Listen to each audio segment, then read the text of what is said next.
time has finally come. All of the research, the projections, the mock drafts, the hours upon hours you've grinded this summer, it's all led to this. One trip to Las Vegas. One goal in mind. Draft your squad. Win your league. Become a millionaire. Great teams are born from great opportunities, and that opportunity has arrived. The Fantasy Football Players Championship Live Events are kicking off and millionaires will be crowned. Are you ready? Welcome in, ladies and gentlemen. 10 minutes late, which, isn't too bad with sometimes how these draft goes. I'm your host, Aidan Liquorie. Joining me as always, Dave Terpoilli. That is not the right branding that we have on right now. We have our best ball. It's supposed to be our High Society overlay. Today we are streaming live from Las Vegas at Planet Hollywood Casino, the $10,000 entry High Society League. Terp, how are you doing? How was your trip over to Vegas? How are we feeling? Are you excited about this league? We made it here in one piece. People are playing for a lot of money right now. It's definitely an exciting draft. This is one I look forward to the most. I mean, these guys are spending a ton of money. It's a managed, 12-team league, and may the best man win. Yeah, just again, we past couple years we've streamed this and we had the actual draft board and the sticker board and all that. We decided this year just to help everyone viewing it. It's way easier to have the online board. You can see it, but this draft is happening live in Las Vegas, just a couple hundred feet away from us. Drafters are currently competing, and again, 10K entry. These are some of the biggest names in the industry, some of the biggest sharks. Turpin, we're looking at the start. Pretty standard, no surprises. I do want to review the rules, High Society, how it works. It is kind of a victory points format. For those who don't know, kind of how victory points work is essentially each week victory points are assigned. So if a team wins that week, they get 2 victory points. Obviously, if they lose, that's 0. And then there's also victory points assigned for scoring.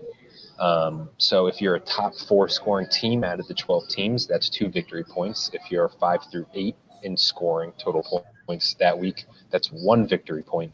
And obviously, if you're a bottom 4 scoring team that week, that's 0. So any given week, you can earn anywhere from 0 to 4 victory points.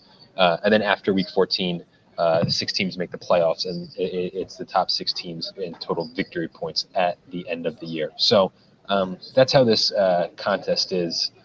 Actually, not contest, this league is. So that there's a little twist to it. And we were kind of talking. It's tough because to transition, your brain is so warped sometimes, I'm sure, with doing these national contests where you kind of have to think about stacking or maybe week 15, 16, 17 correlation in that playoff sprint and ownership. This is a standalone league. You only have to worry about the 11 other guys in your league, get into the playoffs, and winning that big prize at the end. So, Terp, if you were put in this league, how are you attacking it differently than maybe if you were in the main event or fantasy? Go get your guys. I mean, you're spending this kind of money. There's no worried about ADP. If you like Malik Neighbors, go get him in the mid-second round because he's not going to make it. So, I mean, that's pretty much where it stands. I mean, you're not really worried about values. You're not really worried about things like that. You've been drafting this long. Some guys have been drafting since May. Somebody's been drafted since February. I mean, we're all over the place in these leagues. These are the biggest entry fees that are in the area right now. So to me, go get your guys, spend, whatever you got to do and just go for it, because you're talking about, big time money in a managed league, 12-team league. $10,000 is a lot of money to spend on one individual league. Obviously, so let's start talking about the players. Jamar Chase here at the 109 showed up to practice yesterday. Is limited, still kind of uncertain about his status for week 1, but at least it's an improvement on where we were at, which was him not showing up and Zach Taylor giving contradicting statements left and right. Seems as though he's on track to at least appear by week 2. Granted, unhappy with his contract situation. As we have been saying, the expectation is that he's going to play this year. I don't think that was ever in doubt. Just a matter of, is any time missed? Are you surprised at all that maybe he didn't bump up a little with the guarantee that he was back at practice and maybe trending towards playing week 1? Or are you still enough worry about his situation in this 10K entry league to kind of let him fall past you and he lands at the 109? Not really. No fear for me. I mean, he's definitely going to be out there. It's just, how motivated is he? Obviously, he wanted to get paid. It doesn't seem like he's going to. So it really just comes down to what your risk tolerance. I mean, week one, probably not going to be a big factor. I mean, is he in football shape? Is he ready to go? There's a lot of questions when it comes to him. He's not a guy that I'm targeting a ton this year, more for the uncertainty that surrounds Burrow than actual Chase. So I'm perfectly fine with all the guys being drafted over him right now. The A.J. Brown, pick 6. We all know how much I love that. Jefferson St. Brown. I would probably take Garrett Wilson over him. But, right in that range is pretty much where I think he's going to go in most of these drafts. We got a question to check real quick from Marcos. Drafts finished today? No, drafts do not finish today. We are here live in Vegas doing drafts, but the main event and the Fantasy Pros championship run all the way through Sunday. So you can draft after the game. FFPC has a free look, which is how that works, where for tournaments that straddle the opening Thursday and Friday kickoffs. So no, if you want to draft tonight after the game, right now before the game, all tomorrow, and then all day Saturday, and then even Sunday morning, there's a couple of drafts. So for those wondering, trying to get their last chance to be a millionaire, yep, you can hop in to drafts through Sunday morning. Terp, Marvin. So we've been talking a lot, right, on the last couple of Terps, that Jonathan Taylor, Saquon Barkley start is just so common in the 11 or 12 spot. Not the case here in this High Society League. We kind of see it mixed up. It's Taylor and Gibbs out of the 11 spot, Barkley and Harrison. Marvin Harrison is your guy, so I'm assuming you prefer but you're lower on Barkley. So I'm going to ask you, Team 11 so far, Team 12, which start do you prefer? Definitely Team 12. I mean, I'm not the highest on Jonathan Taylor. So, Marvin Harrison is one of my highest owned players. I just feel like I keep taking him in the second round no matter where he falls. It just makes a ton of sense for the build that I like to do most of the time. And Barkley, I'm an Eagles fan. Everybody knows that, but Barkley's just not a guy I'm targeting a ton. I have some exposure to him just to, for some protection, but I just think it's too rich for the end of the first round for me. But Harrison outweighs Gibbs and Taylor for me. So I like Team 12 just a little bit better. Yeah, Terp, good question. We talked about it. Leeds asking predictions for what players move up the most and down after tonight, and by how much. So essentially, Terp, that's like, I guess, our predictions for tonight. So if you're going on the record tonight, what do you think happens in tonight's game? Who's the biggest riser tonight, and then who's the biggest faller? I hope the biggest riser is Derrick Henry. I hope that he goes out there, gets 20 touches, 100-plus yards, 2 touchdowns. That's good for my draft because I'm picking one tonight. So guys like that I don't really want a ton of exposure to with the way I build teams. I want him moved up. I want him in that 1-2 turn, middle of the second round type of situation. I think the Ravens win the game. I think they're going to be motivated to come out and prove that last year, they were the best team and they should have been in the Super Bowl. And the Chiefs, what do they have to play? I mean, obviously it's the first game of the season, but we always see them, come out a little slow when it comes to some of these games. So I think the Ravens win. I think Henry moves up. I think Mark Andrews moves up. I hope it's a 35-28 game, a fun game to watch.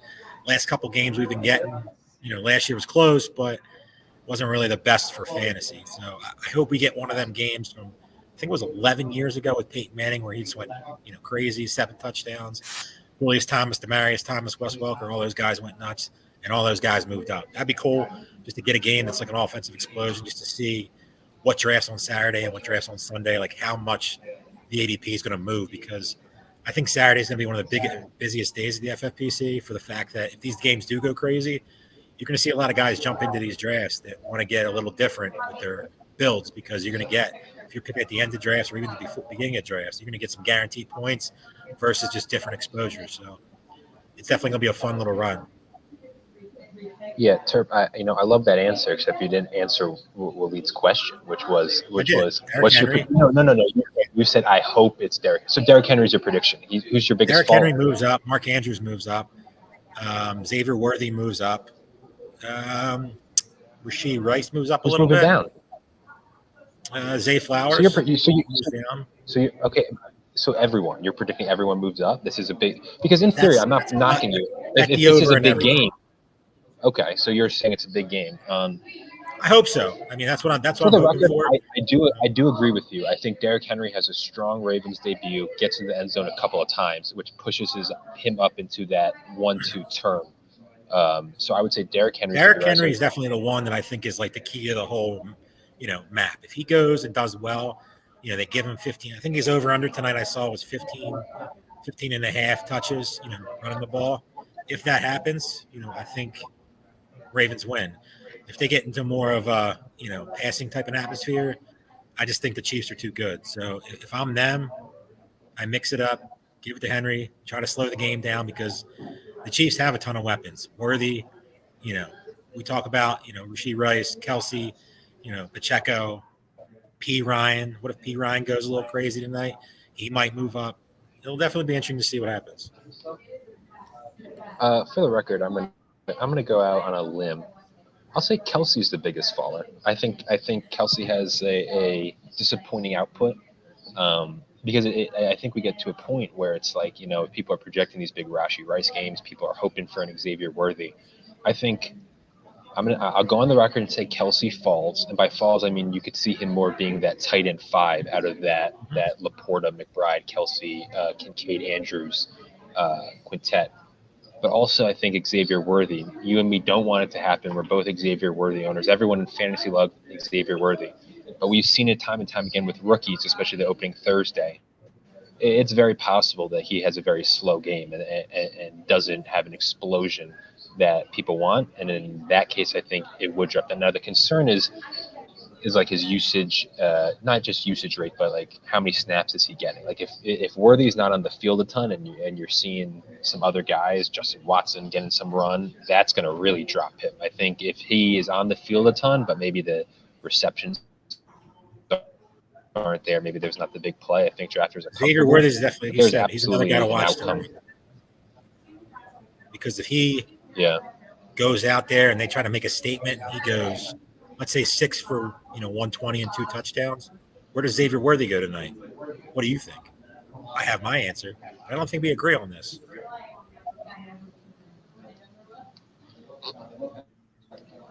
Two, 3 turn. I think he gets in the second round personally. Yeah, I mean, if they the hype surrounding him will be people will see those guaranteed 25, 30 points. Look at that, smoking Jays. Terp 301, Rashee Rice. I mean, it's a cop out because, like we've been saying, it's like what's nice about these big games on the Thursday night is there are so many fantasy relevant names both tonight and tomorrow that their ADP could be drastically impacted. But it feels like the Chiefs receiving core, and I'm going to bracket Kelsey into that, just feels like the biggest one to me, where it's like that's going to be the widest range of outcome after that game. If the Chiefs have another slow, I think you could see some AJ Brown #1 overall teams if he goes and has one of them 27, AJ Brown teams. Yeah, because we've seen AJ Brown last year in a horrendous offense with a piss poor offensive coordinator have 12 for 170 and 3. Granted, that was against Emmanuel Forbes, but that's neither here nor there. I mean, yeah, if AJ Brown has one of his 150 on 10 receptions, a couple tutties, he's probably the only player that can get up that high. I don't think anybody can get up in that 1, 2, 3 range. And here's the thing. Another thing with Brown, though, is that would also be compounded by there are going to be people out there, high-volume players, who are going to try and get some more unique builds in the contest and could push Brown up if they have the first or second pick, not only to get the points from the Friday game if he has a huge game, but to also, try and maybe have a different build than they usually do out of a top 3 spot. Malik Neighbors in this 10K entry goes at the 303. A lot of discussion here in Vegas, just people discussing him. Probably of all the names I've heard the most, just people trying to talk shop, just conversations before draft starts. People are most interested to see where Neighbors has gone. I set the over-under on the earliest we see Neighbors go in any draft here in Vegas at the 204.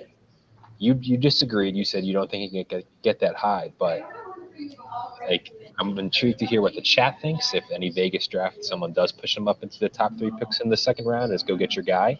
But what are your thoughts on this 10K entry? Again, these are some of the sharpest players in all of fantasy, obviously, as evidenced by this 10K entry. 303, is that where you're supposed to be going right now with maybe the high upside of talent side? But the uncertainty at quarterback. It's just very tough when you have a guy like that to see exactly where, he's going to fall in these. I mean, I expect him to go pretty much 2-3 turn, very first couple picks of the first round or of the second and third round.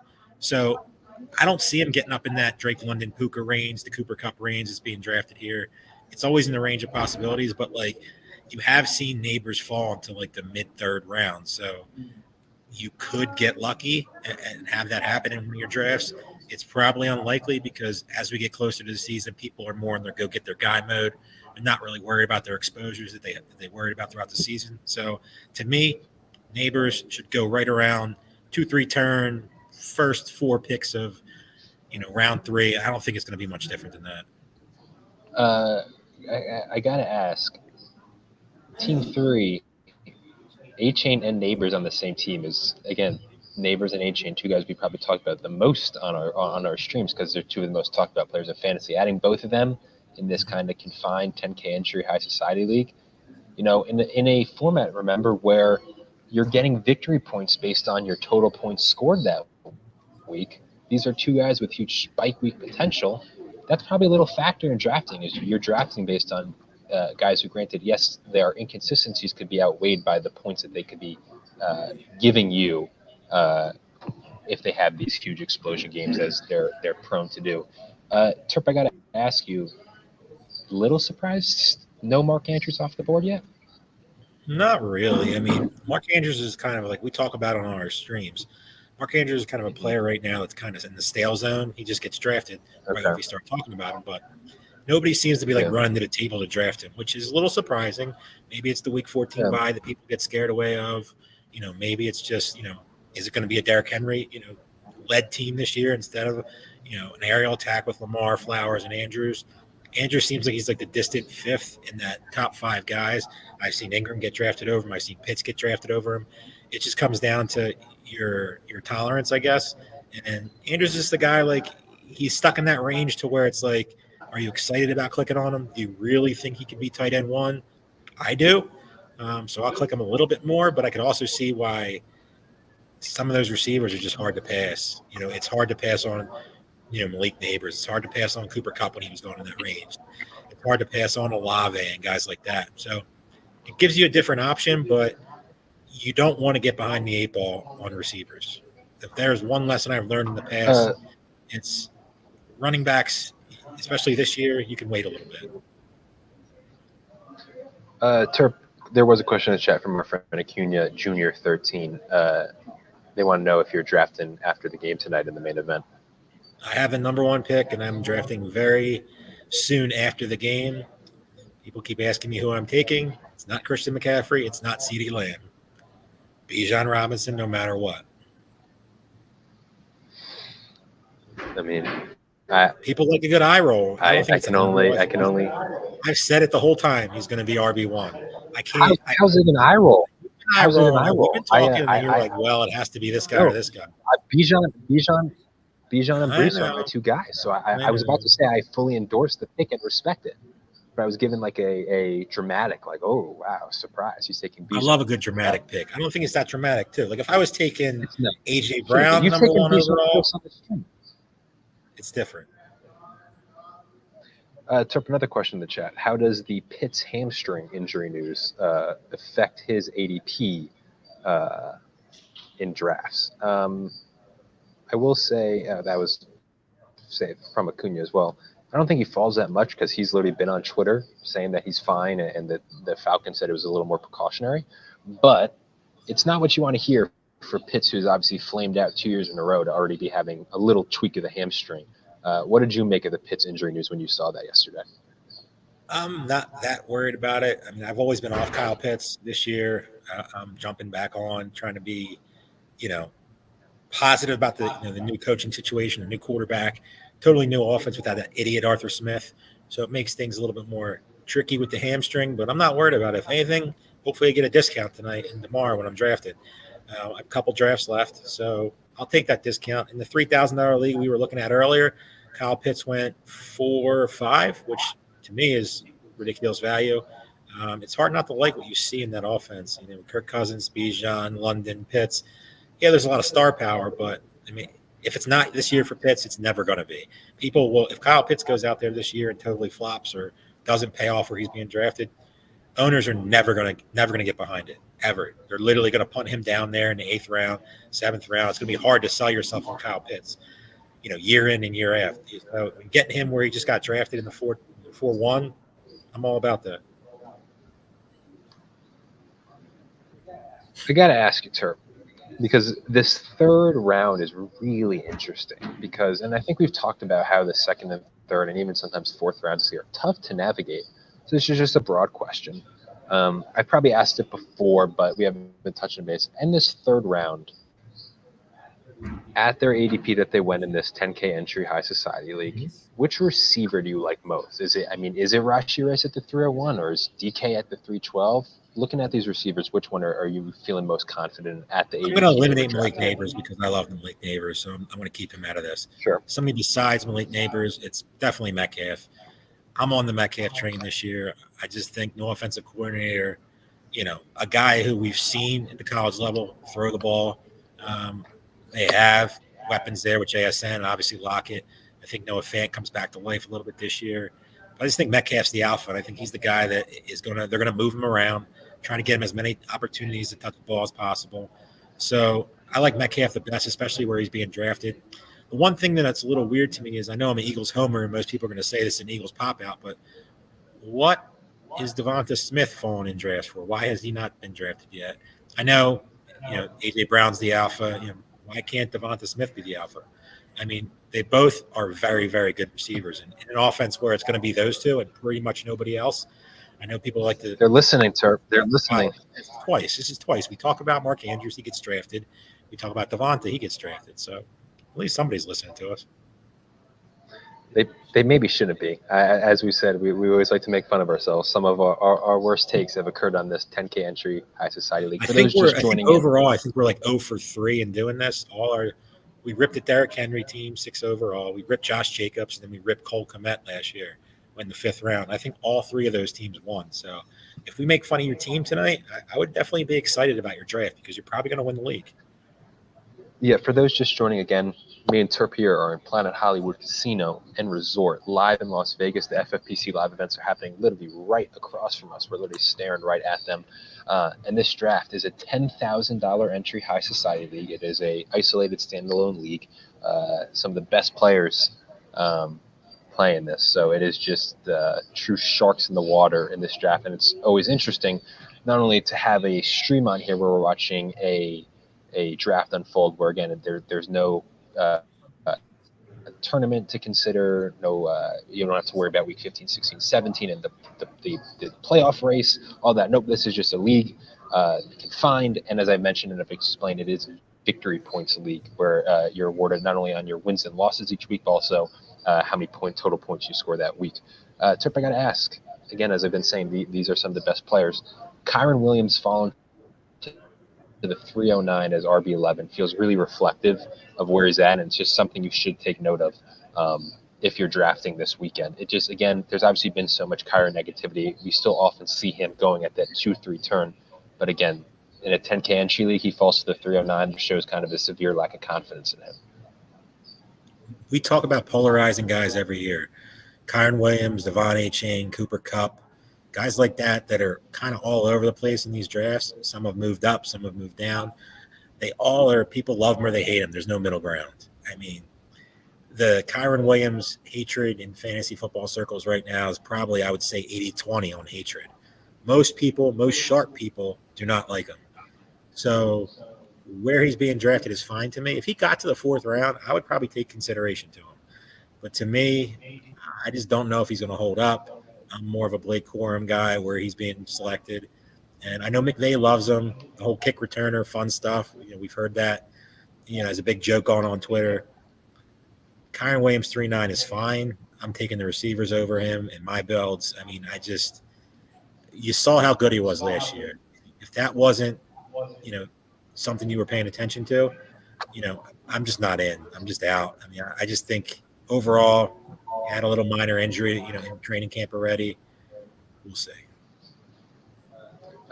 Question for you, and in a way, it is kind of answered by the fact that Terp has a main event draft here at 9 p.m. Pacific time and is taking Bijan Robinson, but Matthias Vanderbrecht asks, are you concerned that the CMC injury could linger into the season? Calf Achilles designation kind of scares me. So, Terp, my question is, are you taking Bijan over CMC because of the calf Achilles concerns, or is it just you're a Bijan guy through and through?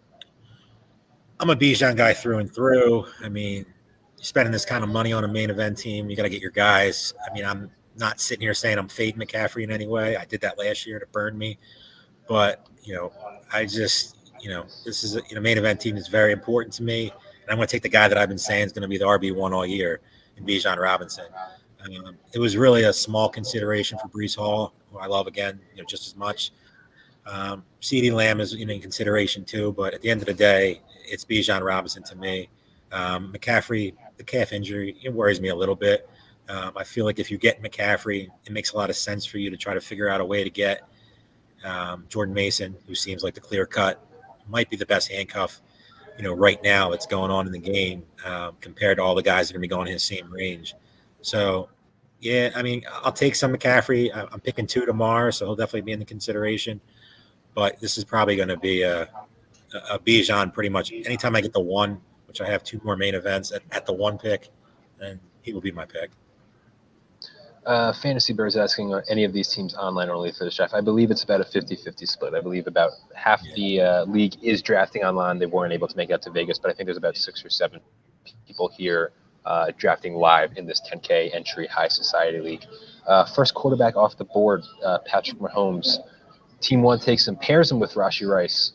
Gotta love that. I actually really like the team that – I know, Terp, you're a little uneasy on Zay Flowers, but I'm a big fan of what Team 1's doing here. Christian McCaffrey, Chris Olave, Rice, Zay Flowers, and Patrick Mahomes, setting up for a big opening night for them. 3 straight Thursday night players there. Yeah, I definitely like what they're doing too. It makes a ton of sense with Mahomes and Rice. They took Rice. People are probably raising their eyebrow a little bit. That's a little early, based off where he's getting taken. But like we said from the start, get your guy. You get Mahomes, you get Rice. Probably the most explosive offense in football right now when everybody's healthy. Zay Flowers makes a ton of sense. I mean, I'm not the highest on him this year. He's probably, out of everybody as the position, he's a guy that I've kind of been ignoring in drafts. I like him as a player, but it's just the guys around him I just like more. Olave, who I've really been coming on lately, I was kind of off. I put out a tweet. It was about 3 or 4 weeks ago, maybe. Like Chris Olave is just anybody in New Orleans right now is kind of stale drafting. You're not really excited about drafting any of those guys. But Olave is just a guy that seems like he's going to get all the targets. And if they don't get him the targets, I mean, that coach, who's my new Arthur Smith, should be fired on the spot because he's really all they have at receiver. Scan the board for me real quick. And chat, this goes for you guys as well.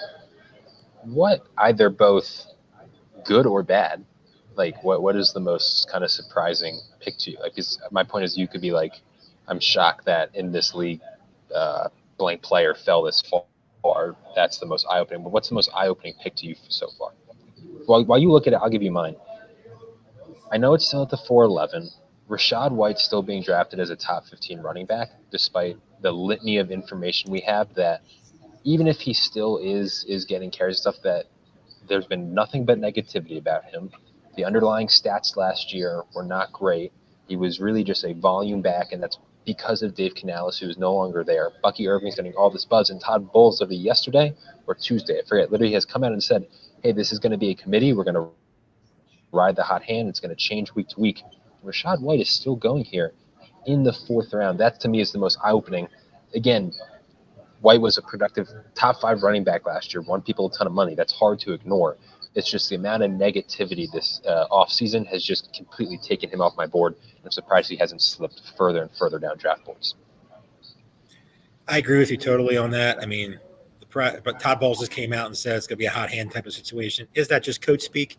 It's always possible. I mean, these coaches are never going to tell you what you want to hear, especially this close to the season starting. So when it comes to White, I agree with you there. The pick that for me is Pacheco. P. Ryan is definitely going to take some touches away from him, especially in the passing game. I love Pacheco. He was a guy that I was definitely worried about, drafting, not having a ton of.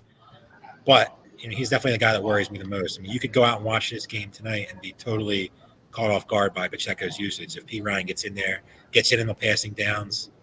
The other guy is Derrick Henry. I mean, Derrick Henry's not going to catch passes. We know that. So he needs to score 15, 20 touchdowns to pay off where he's being drafted. I don't hate Derrick Henry this year, but there is no way I'm taking Derrick Henry over A-Chain, over Olave, over Neighbors, over guys like that. I just think that's a tough pick. It's a managed league. It's one. There's no. You're not shooting for some overall prize, so it's a little bit different. But that's just a little rich for my blood. Here, I'll say this: the teams in this league that we often aren't fans of. And Team 5 is going to be that team this year. So if you're Team 5, you should be really excited. Feeling great. Feeling great about because your team. 3 running backs so far, a tight end, and a receiver through 5 rounds. I'm not ever doing that, so you should be excited because you probably just won the overall prize of this league. Yeah, because when Aidan and Terp don't like a team in this, they've literally won the league the 2 years that we've covered this. 3 years in a row of just that happening. So, just makes us look like fools. But I think it makes it look great. They should be excited. I mean, Team 5 has to feel amazing right now. Like it's the opposite. A team, if they draft here and they come look at the stream and hear what we have to say, I don't know why they would, because again, they're paying $10,000. They don't need to hear us 2 schlups talk about their draft. But let's say they do, and we love their team, they probably feel their thing. I just lost this league, and Team 5 is probably sitting there like, this is amazing. These guys don't know what they're talking about. That's neither here nor there. Terp, we're about to finish round 5. We talked about Team 5. We talked a little bit about Team 1. Through 5 rounds, what team do you like the most? Through 5 rounds. All right, let me just get a quick glance so far. Mm-hmm. I would say Team 3 and Team 8. Just based off structure. Team 3 and Team 8. I mean, okay. I like the Jefferson. I'm not the biggest Puka guy, but Andrews is a good value there. Ayuk is a guy that I'm drafting a ton. I hope he somehow falls tonight. I don't think it's going to happen, but it would be great. And anytime you can pick up Josh Allen in the 5th round after Hurts, after Mahomes, it makes a ton of sense in a league like this. I also like what Team 12 did. I like Team 12. We always do this. We talk about it through round 5, and I always, when I pick a team like this, really like what Team 10 did. It's just always going to be dependent on how they can fill out the rest of the roster. Like we'll reassess in round 10, and they might remain as my favorite team. But through 5, just based on the builds, based on who's left on the board, love those receivers. I love, as you said, you've mentioned the Devontae Smith value. I'm not huge on Mike Evans, but where he's being drafted, wide receiver 18, back end of the 3rd round, just feels as though that's the guy who there's no signs of slowing down, and the production's there, and an offensive coordinator with a good resume, good background, and worked with Baker Mayfield and was successful. So I assume that partnership, the Baker and Evans partnership, will continue to be fruitful. Yep. Amari Cooper that late. I'm liking what Team 10 is doing, especially Garrett Wilson. So that top 10 feels so set. It's just the order, right? This is just pretty much. I mean, you see Taylor mixed in there, you see Barkley mixed in there, you see Gibbs mixed in there every once in a while, but it's rare to see anybody else being mixed in there. I mean, the tight ends are pretty much stuck in the 1-2 turn or the middle of the 2nd round. Sir, as Fantasy Bro here is saying, Wall Street Warriors, who is Team 5, loves running backs. They went heavy running back early last year, 2 in this, and then RB in 2023, and they finished 1st and 3rd in this last year. I mean, so again, this is why Team 5 is in a fantastic spot. After this draft's over, I'm going to go shake his hand and say congratulations on another win. Yeah. No, but I mean, and again, we could look at Team 10. We've seen in our dozens upon dozens of streams we do teams that we don't like to start, and then we've come around in round 10, 11, 12 and say, hey, they really recovered nicely, and I actually like what they're doing now. It just really, they love running backs. Now, again, Wall Street Warriors is clearly more successful of a fantasy player than me, just straight up. That they've 1st and 3rd in this, a 10K entry league, that's an accomplishment. But if I was putting myself in their shoes, if I under that, I assume they're going to start really pushing up some receivers and high upside ones. And depending on who they can go with, I think they can build out a nice team because they have between Henry, Pacheco, and Kamara, they have their kind of 3 running backs set. Terp, you mentioned Ayuk. I think I brought it up each of the last like 3 or 4 shows we've done, or at least the last 3, ever since he kind of reached the agreement with the Niners. But he's remained stable in that middle of the 4th round. Just nuts to me. I mean, this was a guy I don't who was understand it continuously going either. above deep. It just doesn't make any sense from my perspective either. I mean, why is he not above half the guys that are being? He should be up there behind Drake London, in my opinion. I mean, why is he being drafted behind Devonta Smith, who I love, behind Debo, his own teammate, Mike Evans, Nico Collins, Jalen Waddle, Devontae Adams, all these guys? I mean, what is the downside of the IQ? Are you worried that he's going to, have some soft tissue type of stuff? That's always in the range of possibilities, but I don't see it being a possibility. I think he's one of the best values, if not the best value, right now in these late drafts. There was a question in the chat from Marcos about stacking. We talked about stacking a lot, obviously, the importance of it in best ball. And then obviously when we have our fantasy pros, our main event drafts, we say it's a little less important. And there are some people who have the philosophy that stacking still is integral, even in formats such as that. But it's less so. In a standalone league, it's on its own. Where do you value the importance of stacking? Do you think it's almost more important because you can have these guys, or is it also riskier and maybe you shouldn't, because if you have a Chiefs stack and the Chiefs offense is worse than expected, all of a sudden your team might be kind of in the tank this year? I think it's not important at all in a league like this. I mean, if you get it, great, but there's no reason to ever reach for it. The Mahomes-Rice thing makes a ton of sense. The Hurts A.J. Brown thing makes a ton of sense. But when you're getting a guy like Josh Allen or Kyler, it looks like unstacked, Lamar unstacked. I mean, in this league, you can get away with it a lot easier, and it reduces your risk. Because like you said, if for whatever reason Mahomes and Rice aren't clicking and that offense ain't buzzing, for the first couple of weeks, you can put yourself in a hole in a league like this, and then you're stuck because you're never playing somebody besides Patrick Mahomes. You're never playing somebody besides Lamar Jackson. So it makes things a little bit more tricky. Obviously, Kyler goes here in the 6th round. Again, his range has been all over the place. This league, I think, we're seeing a little more of quarterbacks not having this absolute wide range. Obviously, the first one still was weighted until the 5th round. Patrick Mahomes was the first pick of the 5th. But you're actually seeing kind of a little run on them. We've already had 5 drafted in about a, 15, 18 pick span, which in some of these drafts, it's correlated over from, I don't know if I use that word properly, it's translated over from the online drafts we've been seeing Both words to these live drafts. Whatever. But these live drafts, what we've been talking about all summer, about how quarterback ADP is all over the place, when they're being selected, when the run-on quarterbacks start all over the place, that's translated to these drafts here in Vegas. You walk from board to board, and quarterbacks, I mean, we're seeing some 9th-round Anthony Richardson, and the next draft board over, you're seeing him in the early 6. It's crazy.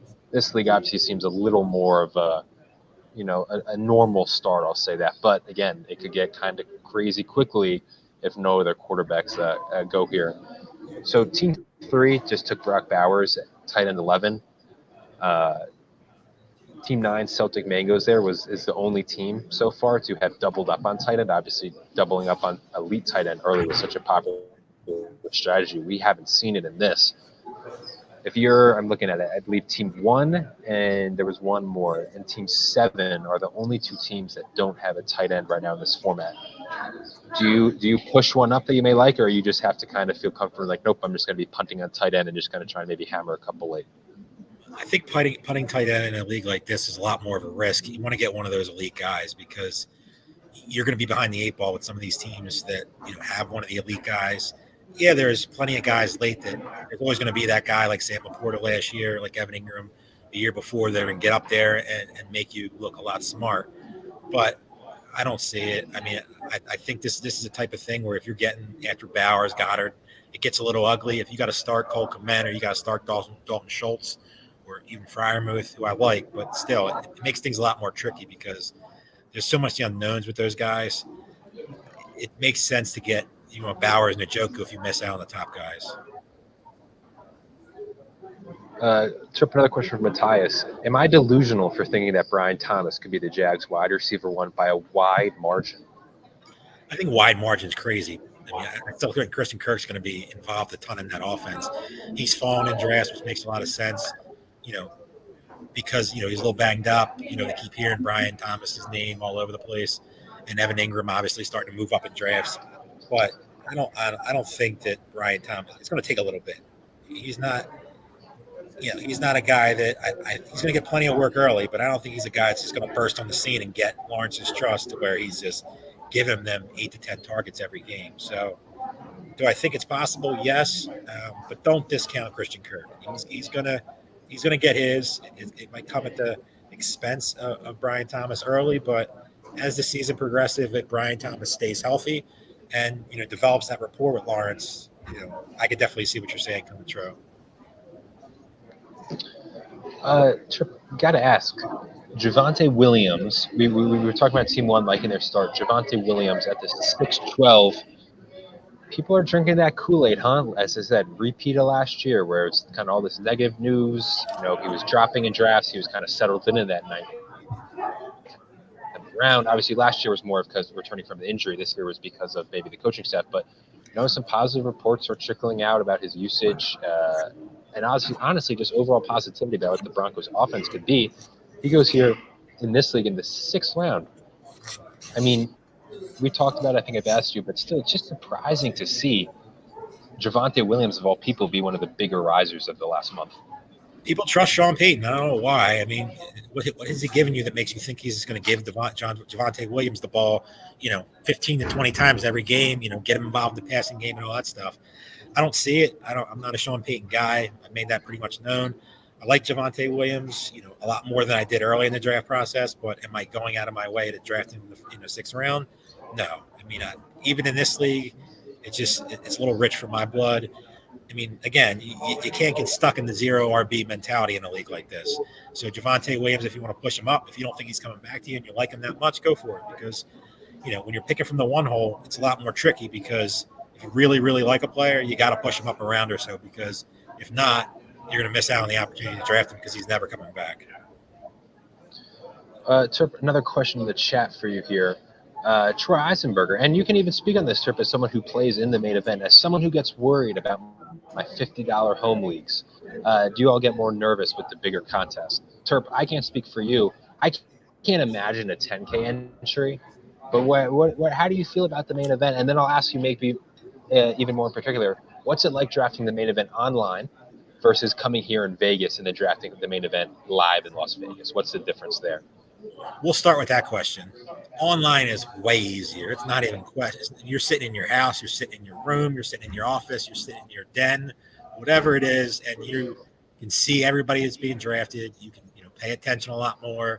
You can take your time a lot more. The pressure is not there because you're not staring at owners who just sniped your players, so it gets you frazzled, things like that. Online's way easier.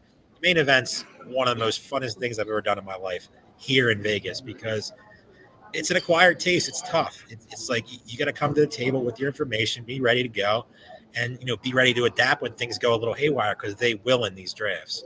The 10K league, most of these guys are trained professionals. They've been doing this for a long time. $10,000 in a league is crazy to some people, and it definitely comes with the nerves. But most of these guys have been through the ringer. You rarely ever see guys that are 1-2 times in this league. These are trained guys who are in a ton of leagues, so. Not that $10,000 isn't a lot of money to them, but it's just different when you're, that's your single entry type of situation. Terp, you're going to have to take over here for a second as potential disasters being averted as my computer is not charging and I don't want to lose it. So I'm going to go try and figure out my charging situation. But I'll leave you with this question. Better, man, if you want to, we'll do that. But I'll leave you. Yeah, let's do that. Just screw it. We'll. No, wait. Give me. Yeah, let's just. It's our last show. We can get a little wonky with this. We'll rip it live. We'll move over. But I got to ask you the question was in the chat from BK Sports Cards of America, which is he's asking better wide receiver to Kirk or Pickens. It's Kirk for me. There's one reason and one reason only, and that's the idiot name Arthur Smith. I don't see any way that I'd be excited about. I love George Pickens. I said that on our last stream. George Pickens is a guy that I would love to draft if Arthur Smith wasn't there. I'm not really that scared of Russell Wilson or Justin Fields. I know people are, thinking gloom and doom, but the Steelers always figure out a way. And I just don't see Arthur Smith getting the guys the ball that actually matter. We're going to see annoying Cordarrelle Patterson. We're going to see the second Darnell Washington tight ends. We're going to see, Van Jefferson catching balls when George Pickens should be getting a predominantly 30% target share. Between that and Jalen Warren and Najee Harris, I mean, it's going to be a frustrating year if Arthur Smith keeps the same stuff up. So to me, I'm out. It's sad because I love George Pickens, the player, but I just can't take him over some of these guys that are being drafted around him. And I got to ask you, Fantasy Bro brings up a point that for those who are maybe considering coming out to Vegas, considering coming to the live events, live Vegas main event drafters get more boozed up, can definitely get some Taurus mix in. Would you say that these obviously drafts are always wild, right? We've seen them on these streams, ADPs, all of us, but some of the Vegas draft, because of the state of mind, some people get really nuts. Would you I've talked to 2 or 3 people that are drafting currently that are definitely intoxicated. Can't keep a sentence together type of situations. Most of these guys out here are sharp. They're not drinking much during these drafts, especially the early ones. But it'll be interesting to see the draft tonight, which is midnight Eastern time, 9 o'clock Vegas time, which I'll be drafting in, what some of these drafters are, because Vegas is a different animal. You have a long day, you're out boozing, you're in these drafts early, and you're throwing them back. And then you go to the party tonight for the game, drinking there probably, and then you're going to draft afterwards. Could be some fireworks, and I'm all for fireworks. Steve Cartwright makes a really good point about taking risks in a 10K entry league. If you're playing for thousands, you have to have millions, so it doesn't matter. Or taking risks, you shouldn't. No, it's not always true. Some of these guys that are in this, always the case, but he is right that if you're playing in a 10K entry league, you probably are more comfortable going and getting your guys, pushing up ADP, taking those risks, because again, this probably isn't your only league that you're doing. You're probably spending a bunch on fantasy football, and we love it. Terp, I got to ask you, a guy, you actually said you're not opposed to him like some people are. Some people are very, very anti-Zamir White. You don't mind him. Running back 24. I like Zamir White a ton in the early draft process. Where are you at now? I only think 7th round Zamir White, love him. Yeah. 6th round Zamir White's just a little bit more tricky to me because it's such a sweet receiver range. We're talking about guys like Worthy and Kirk and Godwin and Johnson, JSN, guys like that. It makes a ton of sense. And my other question to this drafter is everyone right now is, why isn't Christian Watson being drafted? Why is he drafted? Oh, he did. I'm sorry. I take that back. Yeah, it's showing your high noons and then pulling that. Come on. Seriously. Way to answer the question perfectly. I'm waving my high noons. I'm not paying attention. And Christian Watson, my Lord and Savior, gets drafted to a team that, in my opinion, is the best team so far. I will say this, though. Your Watson love has kind of infiltrated me. I don't have him. It infiltrated my head last year. I took him. I rode your Christian Watson love to a last place finish in one of my leagues. This year, the hamstrings got him last year. I blame the hamstrings. Here's the deal, though. Here's my point. A little surprising to see Rome Odunze, Ladd McConkey, Jaden Reed go before him. I know it's just 3 names, but those 3 names right before him, I would have expected Watson to go before him. I mean, Reed maybe, because I guess people have their preference to Packers receivers, but McConkey and Odunze before Watson, it's a little bit surprising to me. I also look at the guys who draft these players because that tells a lot. I know Team 3 and Team 4 very well. They draft a ton. And seeing them draft players makes me think, this is a $10,000 league. Yeah, they do a ton of main events and do all that stuff, but these are guys that if you see them draft a player, you take notice, because Ladd McConkey is a name that I don't think we've mentioned once on any of these streams. Never. I mean, we're not really talking about the Chargers that much. Nobody's really excited about them. But, I mean, it makes a lot of sense for a guy like McConkey. If you're drafting him as your wide receiver 5, give him time to develop and then see what happens. And then for those wondering, this is me and Terp's time to shine, because during these live events in Vegas, during your draft, anywhere from like the 7th, 10th, just depends. There is a 10, 15-minute break for draft participants to go get the food at the buffet. So I'm assuming our draft has been paused here through 7 rounds, and we'll be resuming in 10 minutes. But Terp, let's again reassess. You said Team 6 is your favorite. Obviously, they have Chris Godwin. Could you maybe elaborate a little beyond just the Watson love, why you're loving this team and their build? I mean, I love moving A.J. Brown out. We know that. That's obvious. I think he has the wide receiver 1 in the range of outcomes this year. You saw last year in that game stretch that he had. That he puts up monster numbers, and if they're moving him into the slot with an offensive coordinator that actually knows what he's doing, makes a ton of sense there. Jalen Waddle is a name, seems to be healthy now, seems to be ready to go. There's a little bit of worry. He hasn't really been seen for a couple of weeks. He's back. He looks healthy. He's a guy that we've seen just put up monster numbers. Ken Walker's a popular name that's been moving up a lot of sharp people's draft boards. So that makes sense as his running back one. Hurts, I'm not going to talk about him. I got his shirt on. Where I stand there. Godwin's a guy that I'm surprised is not moving up more. He's going to move to the slot. New offensive coordinator. Yeah, Baker Mayfield liked Mike Evans, but we also don't know that Mike Evans is going to guaranteed to be getting all the balls again. If Godwin moves to the slot and he turns into the player he was a couple of years ago, watch out there. And then Christian Watson. Don't need to say anything else there. What if Christian Watson burns you again? Well, let's say Christian Watson next year is like, are you just drafting him in the 15th round of every draft next year? I will never give up Christian Watson. Well, never. This is I'm sure why your wife loves you, because you're a loyal man. Loyalty is one of my best qualities. My wife loves that about me. Yeah. If Christian Watson hurts our bank account again, though, maybe a little bit less exposure, but still plenty of exposure to him.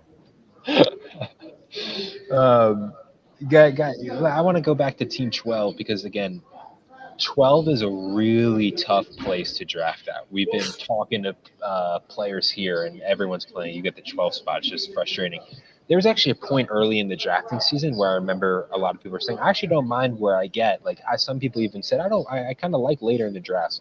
Between injuries, obviously some of the holdouts, just narratives that emerged, the 11-12 spot became a rough place to draft. Team 12 is Toyo. For those who don't know, they won both the Best Ball Tournament and the $200 entry playoff challenge last year. So they won $700,000 last year, a cool $700K playing on FFPC, winning two major contests. They're drafting in this league, doing a pretty good job out of the 12 spot because we've seen some, rough drafts out of the 12 spot, not because of the drafter, just because it's a hard place to draft. But Saquon, Marvin, DK, Pitts, Calvin Ridley, Tank Dell, Anthony Richardson, that's a really good draft. I think they did a really good job overall. I mean, I'm not the biggest Barkley guy, but it's fine.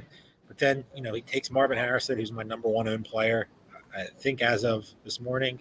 Metcalf, who we talked about earlier, Kyle Pitts, I feel like it's a good spot for him. Ridley, we all know how much I love Levis and Ridley. Tank Dell, not as high on as much, but still, it makes sense. 6th round, wide receiver 32. And getting Anthony Richardson in the 7th round, everybody knows his upside. Let's just call it what it is. If Anthony Richardson stays healthy for 17 games, he's probably going to be the QB1. It's going to happen, whether you like it or not. So I think that team is very, very well put together. Makes a ton of sense for me. Well, look at that. Toyo in the stream. Toyo, one, mad respect. I had the board open. Terp, this is a little embarrassing for us. We've been incorrectly saying whose team is who. Look at us.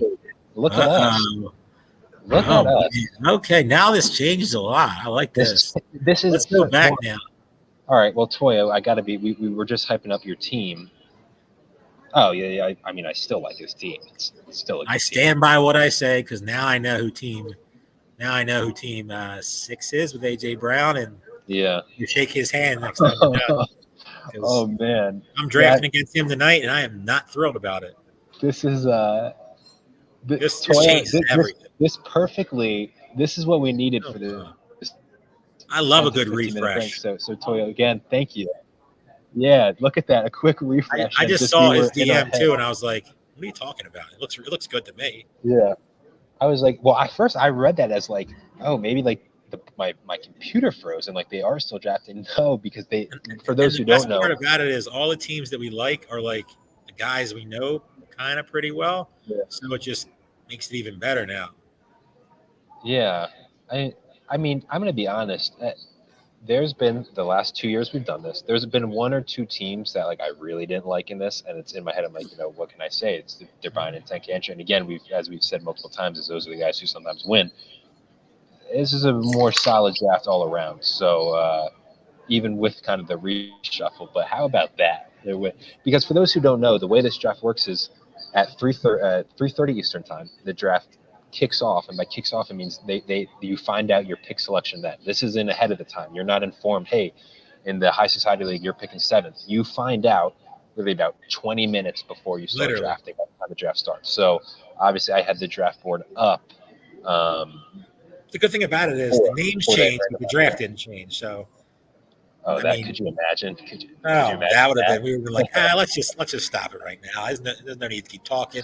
Where AJ Brown's going 12, instead of 6, and everything's just all screwed up. I don't know how that'd be possible, but he's good. Yeah, I mean, still. And he's also one of the best drafts I've seen so far, so it works out even better for him. He doesn't need anything that I say. That guy is a sharp player. Yeah. Battle against him a lot in the best ball streets. He knows what he's doing. Yeah. Some other names, Terp, that just while we kind of wait for the draft to resume, and it should be hopefully soon. Look, I understand the Patriots' offense is not going to be great. I understand he was a big disappointment last year. Compared to the other names going around him, Ramondre Stevenson at the 710 is just a price that I'm clicking that button every time, especially Team 10. We talked about them, how I really liked what they were doing. Obviously, the person drafting it, actually, I don't even think I knew who was drafting Team 10, even when I did like it. They started out Wilson, Laporta, Evans, Smith, and Cooper, and then now they're getting the running backs, and you're getting Ramondre and James Conner. James Conner's bound to get hurt, but I'm high on that Cardinals offense, and while healthy, I'm high on James Conner.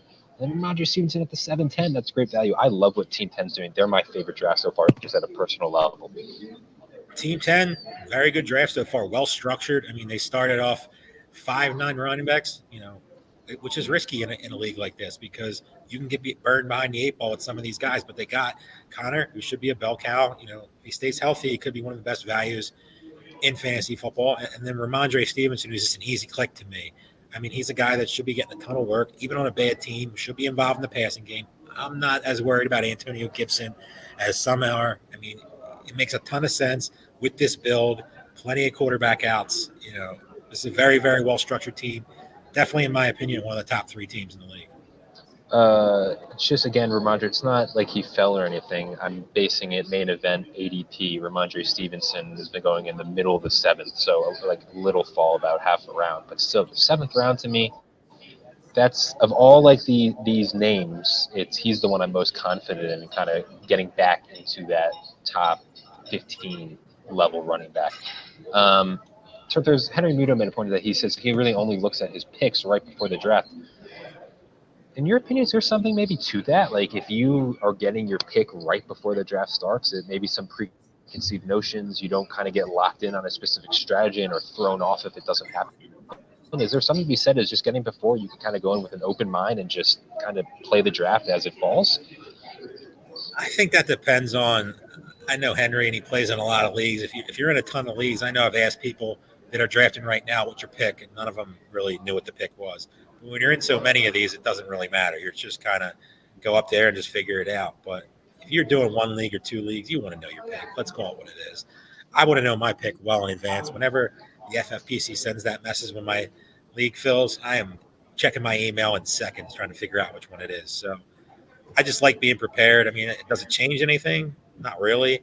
I don't know. If I was doing one team, I think it would change a little bit because you can prepare for that one team.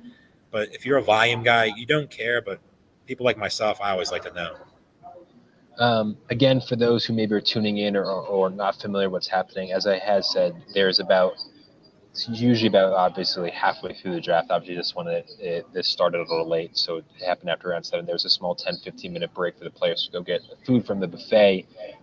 So the draft is hopefully resuming soon, but for those wondering why picks haven't happened in a bit, should be back any moment.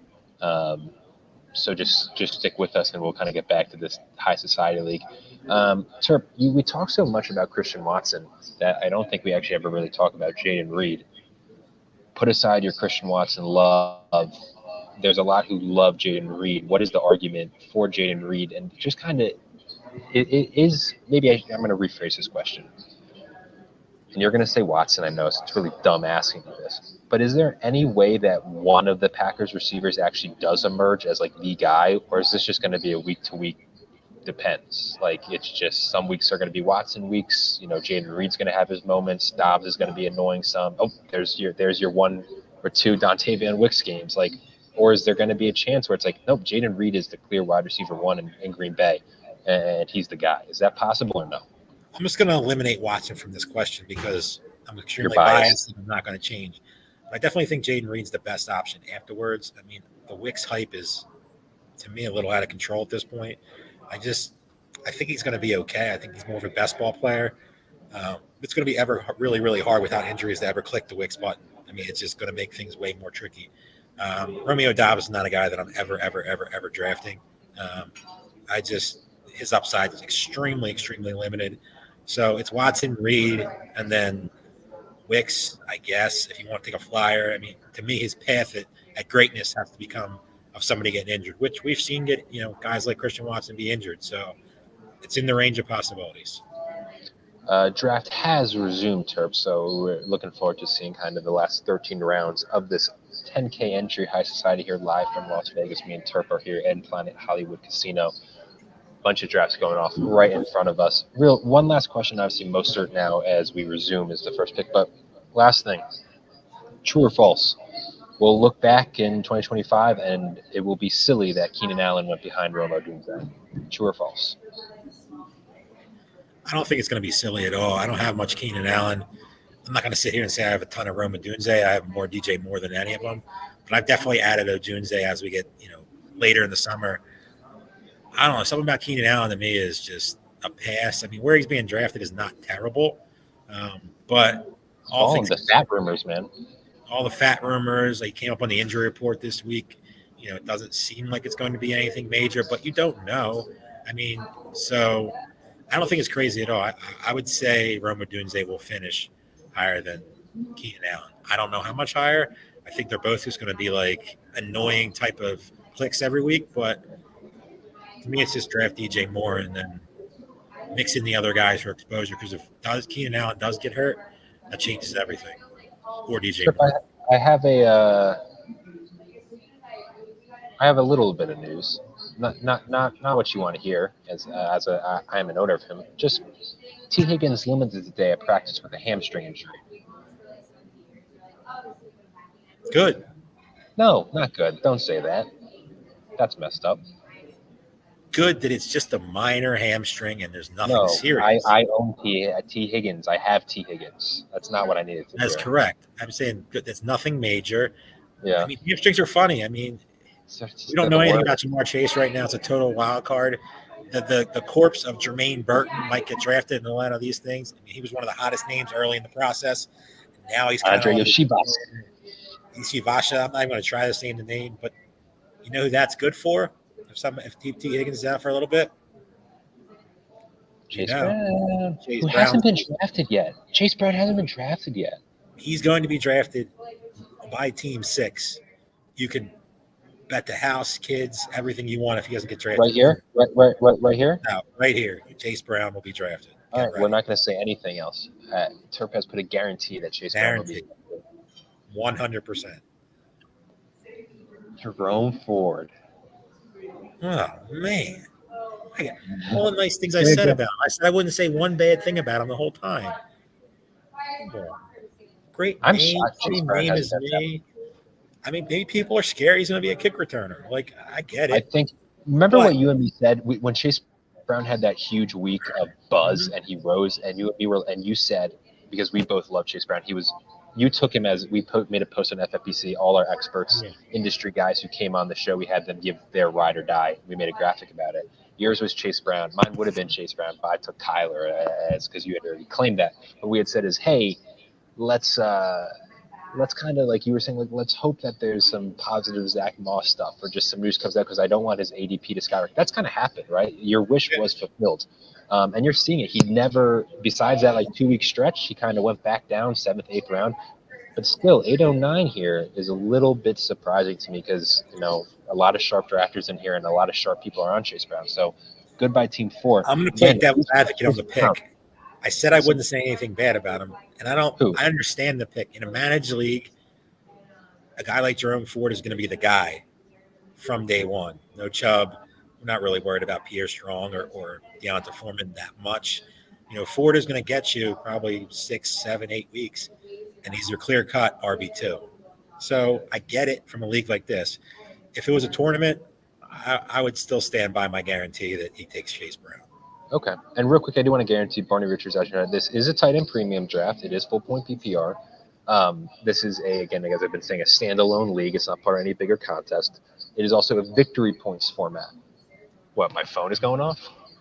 You got like a million messages. I don't know if they're any important, but none are important.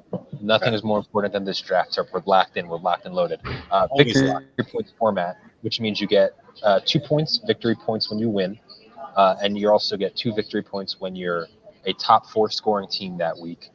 1 victory point if you're in that 5th to 8 range of scoring, and then obviously 0 if you're a bottom 4 scoring team. So you could get up to 4 victory points a week. You get 3, 2, or 1. So that's kind of how the standings are, and that's how the playoffs, the 6 teams in the playoffs are determined. So those are kind of your parameters for the draft. Terp. Team 4, I moved my board down here, but Team 4 gets Chase Brown, Bijan Robinson, Travis Kelce, Devontae Adams, Pittman, McLaurin, Deontay Johnson, Ladd McConkey, and Chase Brown. Your thoughts on Team 4's build when obviously hammered wide receivers took Travis Kelce as their lead tight end early. We love Bijan, we know that. And, RB2 Chase Brown in the 8th round, love that. It's a well-structured team. I mean, getting Robinson and then just punting the position and then figuring out a way to get Chase Brown as your RB2 makes all the sense in the world. Stacked at receiver, a fall for Travis Kelce. It seems like he's been falling a little bit in these drafts. Obviously, age. Obviously, they have a lot better weapons this year. He's breaking up with Taylor Swift if you watch the news coming up here soon, so he's going to be emotional. So you got to worry about that. But well-structured team, definitely a team I'd be excited about.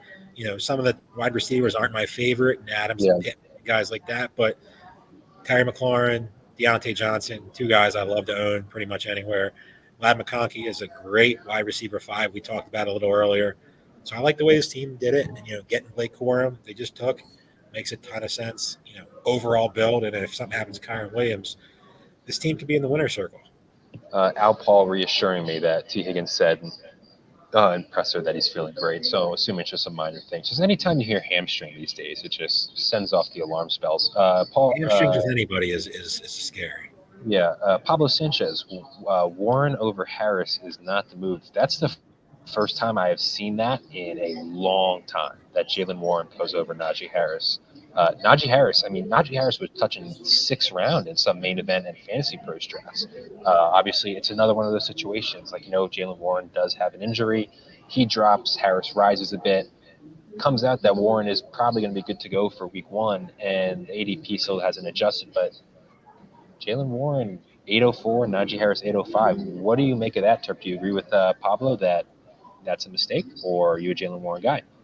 Dan Williamson put out a good tweet the other day, and he said, what if Mike Tomlin forces Arthur Smith to get the ball to these guys who we all expect to be the best fantasy players on the team? What if George Pickens and what if, Jalen Warren and Najee Harris are predominantly the guys that get the targets and the rushing and, dump offs and stuff like that?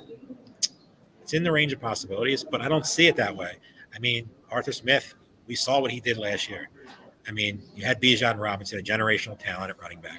You had Kyle Pitts, who literally everybody was in love with, getting drafted extremely high in drafts. Drake London, same type of situation. Alpha receiver, everybody likes him as a prospect, has a good rookie year, then gets Arthur Smith.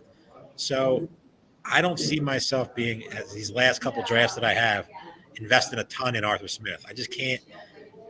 If you draft Jalen Warren and Najee Harris, or how easy is it to click that button every week? I feel like you're just playing Russian roulette. It's just, if you're best ball, totally different.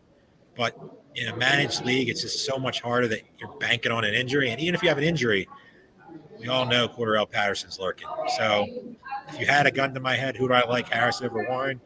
It's slightly Harris, just because I just think that he'll favor more of Arthur Smith's, old school Derrick Henry mentality, the way he plays the game. But I don't mind Jalen Warren. It's just he's got to be like a RB3, RB4, which I don't ever see happening where he's getting drafted. Terp, putting you on the spot. Who finishes higher, this season, like when we look at like the end of season like fantasy rankings? Lad McConkey more points or Joshua Palmer? Joshua Palmer. And I agree 100%. All right. I don't think You've we seen, you've seen it from Joshua Palmer. Yeah. He's a smaller guy and, has been banged up. Can he make it through a full season? Yeah, and also you got to look at the passing game volume. Like, are we sure he's going to be that team is definitely a team where, like, it's just so many unknowns. Tight end, who knows? Who has any clue what they're doing at tight end? Receivers, who can actually sit here and say it's Joshua Palmer, it's McConkey, it's DJ Chark, it's nobody. Yeah. Running Palmer back has the connection with Herbert. Palmer's had some really good games when Mike Williams went down. He just has to stay healthy. And I'll say this, Lad McConkey, while very good and could in theory be a PPR monster, as just a kind of a check down threat, they're going to run the ball. I get that. Palmer has more big play upside. Lad McConkey also is not the epitome of health in college at Georgia and was already banged up. And I'm not just saying that, again, it was an injury scare. It looks like he's going to be okay. But he is someone who was often hurt at Georgia. And I know it's comparing that to Palmer.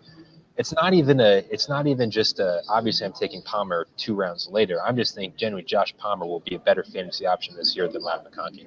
And you agree. I agree. Team 9, 3 tight ends. What do you make of that? Ferguson, don't like it. Dalton Schultz. Not thrilled? I feel like after you take Ferguson, you invest that capital in him, and then you think Njoku right after over the receivers that are going right in that range. I'm okay with it, but then Dalton Schultz to me is just a wasted pick. I mean, when do you ever click in the Dalton Schultz button? I know you can start 3 tight ends. I get all that, but are you going to start him over Keenan Allen? No. To me, you're just real short at the receiver position. If you were going to do it, I probably would have took a quarterback there or just taken another one of these receivers, taking a guy like Jameson Williams, taking a guy like Jordan Addison, something like that. Or if you really want to take a tight end, take TJ Hawkinson and just you don't have to worry about it until it actually matters at the end. Terp, I got to point out Team 11. I'm kind of bouncing all over the place, just kind of scanning teams. But Jonathan Taylor, Jahmyr Gibbs, Debo, Evan Ingram, George Pickens, Lamar, Zamir White, and then Brian Thomas and Jameson Williams. And Austin Eckler, kind of ruined my vibe. Hate that pick. But through 9 rounds, really kind of liking the upside that their team has, as we kind of talked about. Obviously, maybe for some, Zamir White doesn't have the upside, but I think it's almost people are overthinking that. People always try, who's this year's Puka, right? No one's going to be this year's Puka. The more interesting question is who's going to be this year's Rachaad White, a guy that people had their doubts about, and maybe rightfully so, but is going to receive enough volume and get enough touches to result and be a high-end fantasy running back. Not saying Zamir White's going to be a top 5 running back like Rachaad White was last year because he doesn't have the receiving upside. But Zamir White has the trust of Antonio Pierce.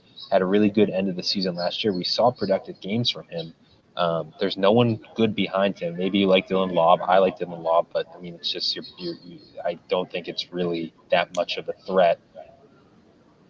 I'm just that was me going on White. I just think this is a high upside team, especially Debo.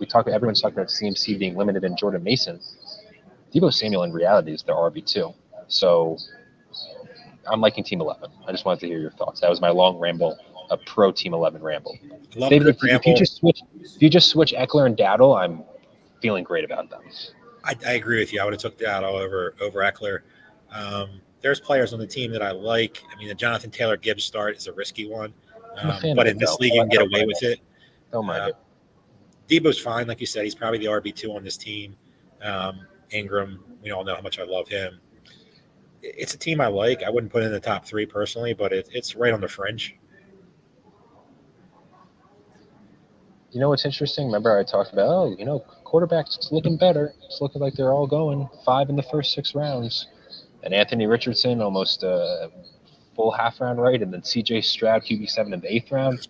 9th round goes by, no quarterbacks. And then Jordan Love in the 10th round. People are just waiting, man. What do you make? It's Jordan a different Love, type of league. Quarterbacks aren't, they're valuable, but you got guys like Dak Prescott, Jaden Daniels that are still on the board right now in the 10th round.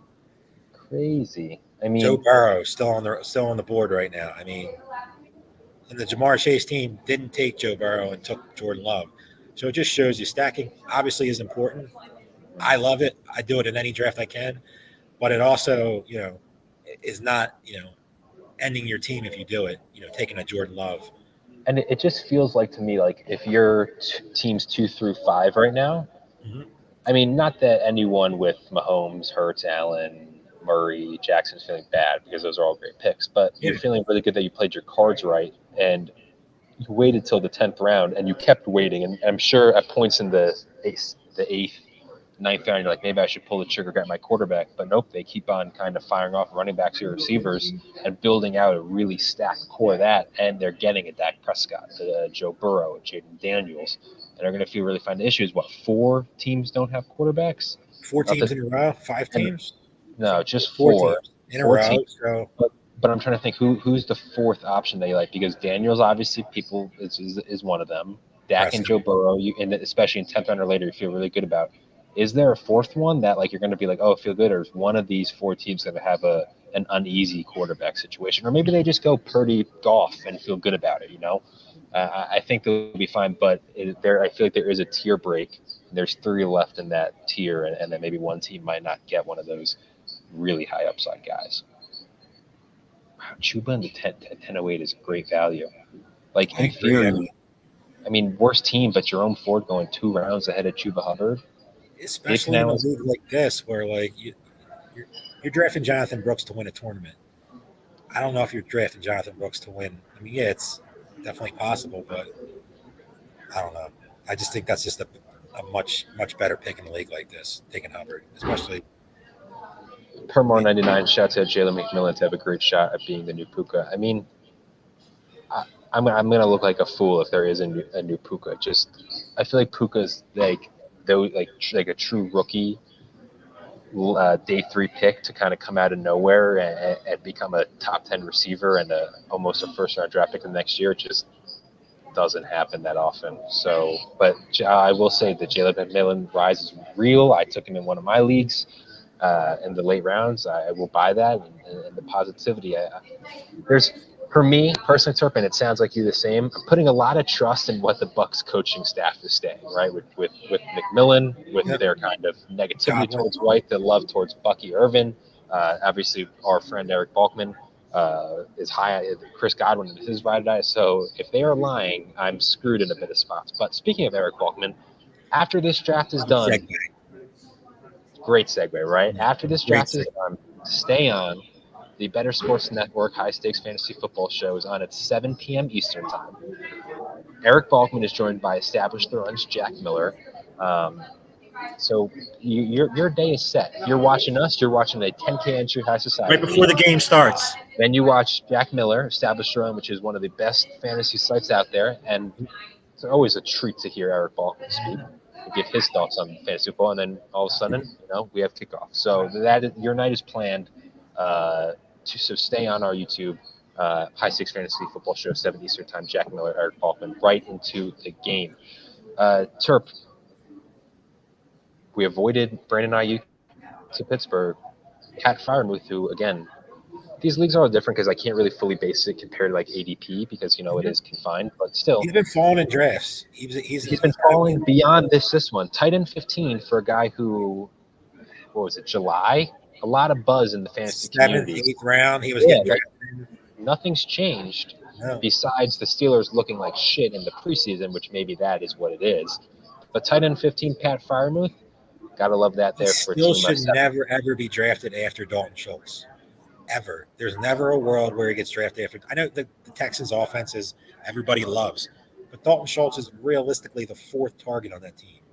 And I know the Steelers' offenses look dreadful in the preseason, but Freiermuth could easily be the 2nd guy behind Pickens. Is there a world that if Arthur Smith doesn't give all the snaps to Darnell Washington, that he's the top target guy on the team? It's in the range of possibilities. I mean, it's not a crazy thing to say. So to me, Freiermuth is just a great value in drafts right now. But trusting Arthur Smith, like most of these guys are saying, is just such a tricky thing for me. As Permar 99 mentions, Mason going way early after the CMC news. He's still limited.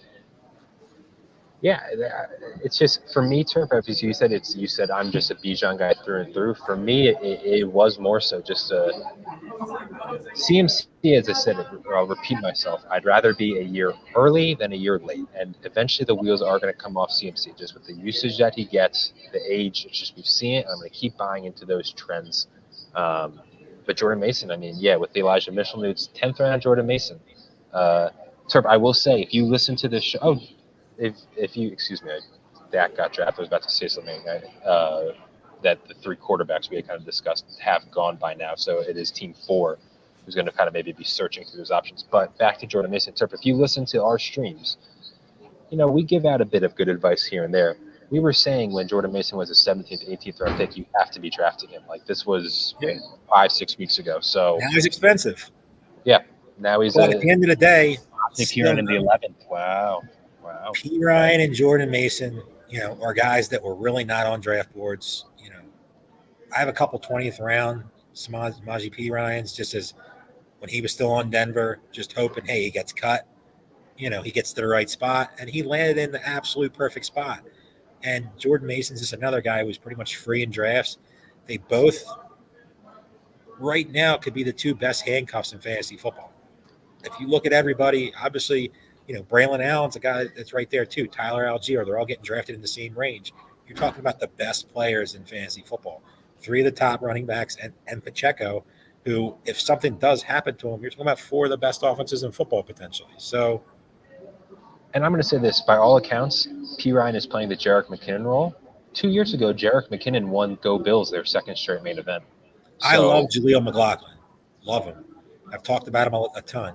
Yeah. But if you are telling me that I would much rather have Jordan Mason, much rather have Samaje P. Ryan over him, just for the fact that like the Jaleel McLaughlin click in non-best ball is just so difficult.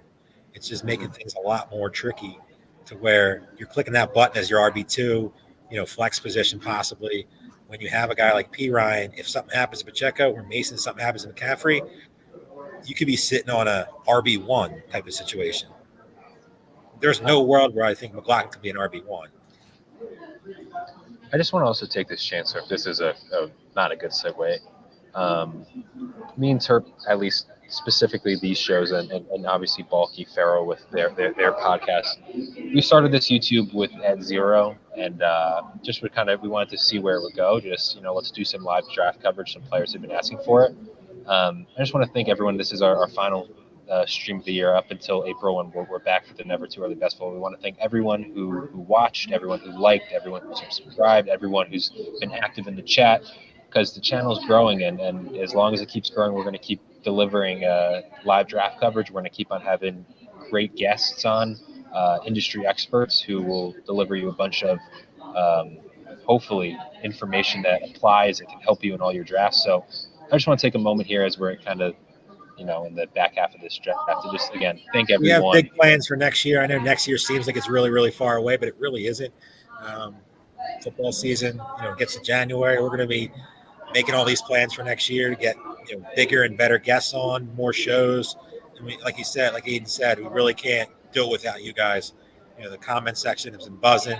Even those Cowboy fans and Braves fans who like to make fun of people that like to just come on here and rip us. I like that too. I love a good troll. I'd rather that than people just come out and say, oh, I agree with everything you say. Because at the end of the day, we're wrong a lot too. We just try to keep it as simple as possible. We don't go in with any plan in these shows. We come up here, we talk about the stuff that's going on in the news in fantasy football. We make fun of people's drafts. We keep it as laid back as possible and keep it fun. Yeah, and then as we've already had, Terp, I know you've seen it. We've already had multiple, but if for some reason you are in Vegas today or will be coming Friday or Saturday, please come say hi to us. We'll be here. I'll see you tonight. And just come let us know. We appreciate it. All the multiple people have already come up to us and just said like, hey, I'm so-and-so, and they give their YouTube name. So that's just my little spiel, thanking our viewers, thanking everyone who's helping build this channel. Getting a little emotional? You got a little tears in your eyes for our last show? No, not at all. Most importantly, thank you for playing on FFPC. Always. Get that main event filled. Yeah, they are, as I said, I will repeat it because people were asking earlier, drafts are running through Sunday morning. It's not, kickoff is not the cutoff. Fantasy Pros Championship main event, you can still sign up through Sunday morning. So get those drafted in. Main event limited spots are left. Fantasy Pros, there's a ton left. So if you're trying to draft for the million and you're looking at that and seeing the thousands of spots left and doing the math there, yeah, do that math. Get in, get some Fantasy Pros championship drafts and become a millionaire this season. Back to the draft on hand. Any picks? I'm just trying to think if any picks are standing out to me. Oh, there's one. Let's go here. We've talked a lot about backup running backs on this one. Ty Chandler is one to me. So of all these names, starting with, let's say, Trey Benson through Ty Chandler, surprising me with Aaron Jones' known injury history and the positivity we saw from Ty Chandler last year, and the fact they might have to rely on the run game with a shaky quarterback play. Also, the idea that shaky quarterback play could result in checkdowns to the running backs. I'm surprised that Chandler's ADP has kind of remained stable. I expected at least some more of the drafts that we do to see him kind of spike up, but it just hasn't happened. You're 100% correct. I'm surprised he hasn't moved up more too, up in that Trey Benson range. We all know Aaron Jones is not going to stay healthy for 17 games. And this team at the end of the year could be very bad. Sam Darnold's not going to win many games. They could be playing for nothing, and a guy like Aaron Jones might have this veteran sit-out games at the end of the year with some nagging injury. And Ty Chandler could do exactly what Terp, I read Terp on the thing, and I said Terp. Ty Chandler could do exactly what Ty Chandler did last year in the fantasy playoffs and be a monster. It's in the range of possibilities. The guy that probably is the league winner if something happens to his guy above him is Tyler Algier. I mean, he's an RB1.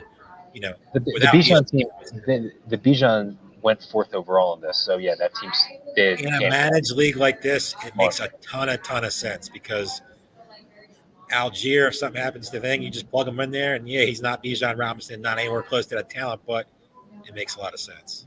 I will say, shout out Doug Orr, because as he said, I'll put it back up. Just want to say Turp is a natural at this coverage, perfect amount of humor and brutal honesty. One, I'll say this, knowing Turp for all these years, he's a Philly guy through and through, and this is what Philly guys bring. And, I think why people love our show when they say it is, we're not afraid. Well, I shouldn't say me. Turp's not afraid to just say it how it is. And that's sometimes you don't get. Sometimes just absolutely foolish and I look like an absolute dope. That's what makes it the best.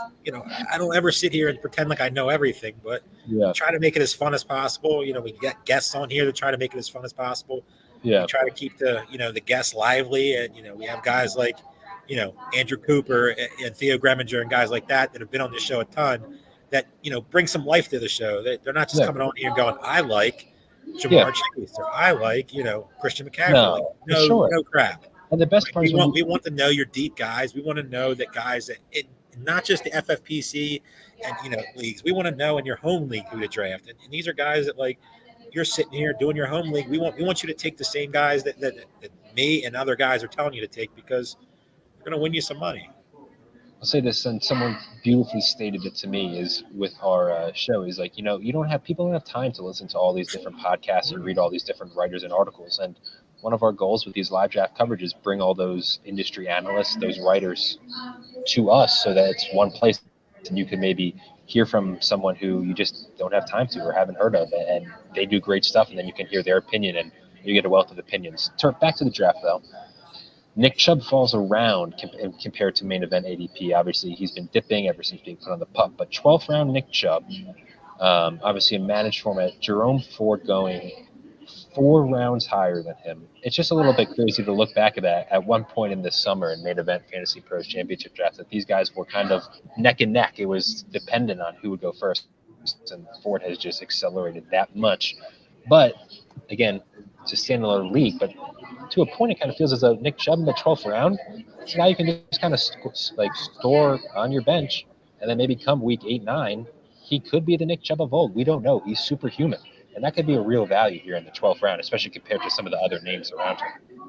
Yeah, I mean, I get it. It makes sense. I mean, you're coming off. If anybody can come back from the injury that was one of the worst I've seen, it's Nick Chubb. I mean, he's an absolute freak. You see all his weight room, just the shape that he's in. If anybody can do it, it's him. I think they're going to ease him back. I just don't see him being a factor in fantasy football till week 10, week 11 type of situation. Yeah, he could be back by week 5, week 6, week 7, but is he going to be the workhorse? I don't see it. If Jerome Ford starts off really well, it could be a timeshare. I don't know. I have a couple shares of Chubb just as tournament plays type of situation, but it's also very, very tricky. Sir, a couple of things in the chat. One, I just want to work on a ton of comments. Permar's mentioning Josh Downs. Obviously, Josh Downs has not been drafted, but I do agree that Josh Downs, that the high ankle sprain, even if it takes him multiple weeks to get back from, even if he's back on the field but not 100%, I do think he's a great value because by all accounts he was looking like the best receiver in that Colts training camp and had some really good weeks, really good rookie season. I'm a fan of the Downs discount. I'm buying him up in my leagues. I have him currently on, we do have an IR spot, so he's just currently going to be there if he misses week 1. If not, I just want to say per Mar 99, completely agree with you on your Josh Downs love and the value that he's presented himself, especially not even put aside the High Society League in the Fantasy Pros main event. That's a value I want for the $1 million sprint there in weeks 15 through 17. Steve Cutright also, I'm reading out the question. If Carolina is out of it, how much do they play Brooks? Chuba could be the starter. It's definitely a true question to ask. Brooks back into it. And there's been a lot written that. Yeah. It's definitely something to worry about if you're a Brooks owner. That's why I feel like Brooks is more of a tournament play, and you just hope Carolina is relevant to where they just want to get that exposure to him, get him out there and see what he's. But you're right. If Carolina starts off 1-6, are they really ever going to give Brooks the bell count type of situation? So that's the range of possibilities that could hurt you. Terp, now's a good time. What irrational touchdown score bet will we be placing tonight? Last year was Clyde Edwards-Helaire, and we saw how that worked out. What's tonight's going to be? Bateman. What about Justin Watson?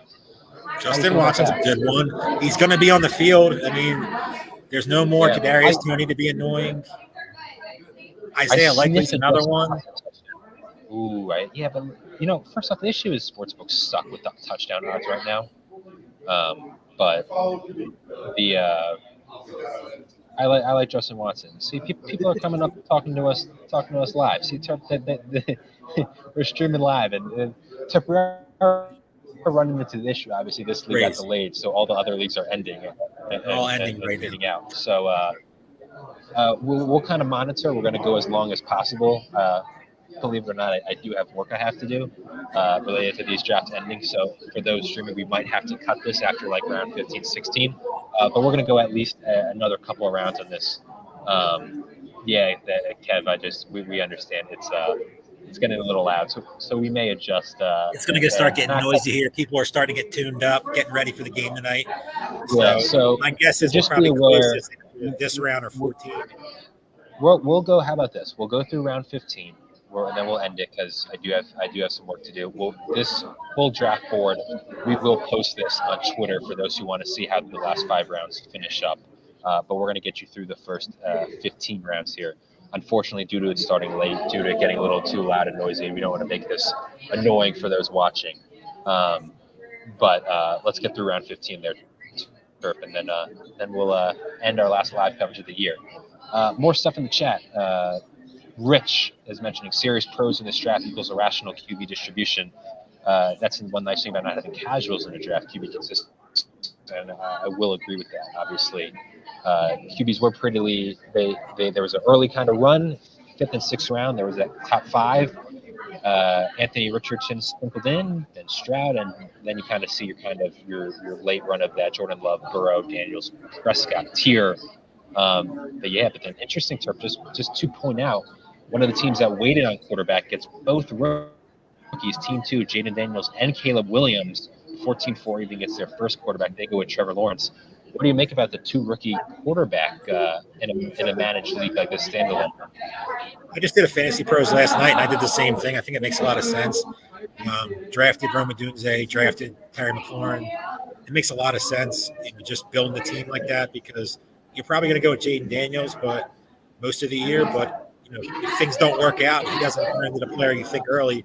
You have Caleb Williams with one of the most high-powered receiving core in all of football. So I like both. I don't mind doing it like that. In a managed league, you got to get a good backup because the waivers could get a little ugly, and you're talking about competing against some of the best players. So Fab just gets even tougher. Terp, Permar99 had a question earlier, and I apologize that I wasn't able to get to it. We got caught up. But he wants to know is, and it's a good question, is free look Bateman tonight. How many points does he need tonight to not be cut? Or what does he have to show to you to not be cut? Like, what it is, can he have a game where he doesn't maybe put up a great statistical line, but you see enough where you're buying? It's real simple when it comes to a player like Bateman. If he's out on the field, running passing routes, doing all that stuff, I'm fine keeping him on your team. But if he's playing 60% of the snaps, 50% of the snaps, I think he's just cuttable. I mean, his range of outcomes all over the place. Could he score more points than Zay Flowers this year? Probably not, but is it potential in the range of outcomes? We all liked him as a prospect coming out. We all thought he fell into the right, team, but he's just never put it together. So what if Rashad Bateman goes 6 for 60 and 2 touchdowns tonight? Rashad Bateman's a sixth round pick, because those guaranteed points, people get crazy with it. So we'll see. As I said, just want to reaffirm, just due to a bunch of different things, work that has to be done, noise levels, drafts are streaming out the late start. We are going to be ending the stream after round 15, but we're going to get you guys through 15 rounds here of this High Society League live from Las Vegas, a 10K entry. That should be enough for our last stream of the year. Just wanted to point out a couple picks. Obviously, Jalen McMillan was getting some talk in the chat. He goes in the 13th round. Jalen Polk, another rookie receiver people are loving, in the 13th. How about that, Terp? Someone made a good point. Tank Bigsby before Tyrone Tracy. What a world was the comment. That is something. Jalen McMillan's a guy that is going to probably play every snap. I mean, he's going to be on the outside with Godwin in the slot. So, I mean, there's a lot of uncertainty in the Bucs this year. We're trusting a lot in that offense, like you said, with Evans, with Godwin, with a late, flyer McMillan. The running back position is an unknown. Like Cade Otton, who came on at the end of last season but kind of been left for dead in drafts. 2 guys are probably going to emerge from that offense. Guessing what 2 guys are going to emerge is what's going to separate teams, because I think the team's going to be overall worse. I think the offense is going to be very close to how it was last year. That division got better with the Falcons, with Cousins, and, obviously, adding the whole coaching staff change there. So it'll be interesting. But to me, I love McMillan taking that shot and seeing what, happens there. Yeah. Terp, out of these 3 tight ends we've seen drafted in this 13th round so far, obviously we talked a bit about Conklin. We talked to Andrew Cooper, I believe, was the one who talked about Hunter Henry a lot. Maybe it was Howard Bender when he was on. Isaiah Likely is another name that I think could rise exponentially tonight, not even if it's just a big game. If people see him getting the usage that the Ravens have discussed in those 2 tight end sets and using him with Andrews, and he's on the field for a bunch of snaps, I think you see him rise into a top 10 round pick. Would you agree with that? I agree. Pretty much spot on what you said. I will say, Terp, this might be a sign that there may need to be a pause in the High Society drafts. Has just occurred. We said we're getting to the 15th round, but Balky is saying that someone needs to pause the draft because he's having some technical issues. So I said 15th round, but I don't know how long this pause is going to be. So I think we're good here. I think we're end on the kick craziness. Let's do it. Yeah, we're gonna call it. We're gonna have. Plus, I can't hear anything that's going on right now. Literally, just can't hear so anything. loud. We will post a full draft board on Twitter. Everyone who tuned in if you're on the East Coast or Pacific time, in the middle of your work week, tuning into us on a Thursday, thank you. Thank you to everyone who contributed to the chat. Thank you to everyone who watched, liked, subscribed. And again, everyone who watched all year, me and Terp had a blast. We hope you guys did too. Again, draft board will be posted on Twitter so you guys can see how this concluded. Thank you. It's going to be Aidan Liquorie, Dave Terpoilli signing off from Las Vegas, signing off on the 2024 season. Best of luck in your draft. Remember, Fantasy Pros. See you guys tonight and see you next year. See you guys.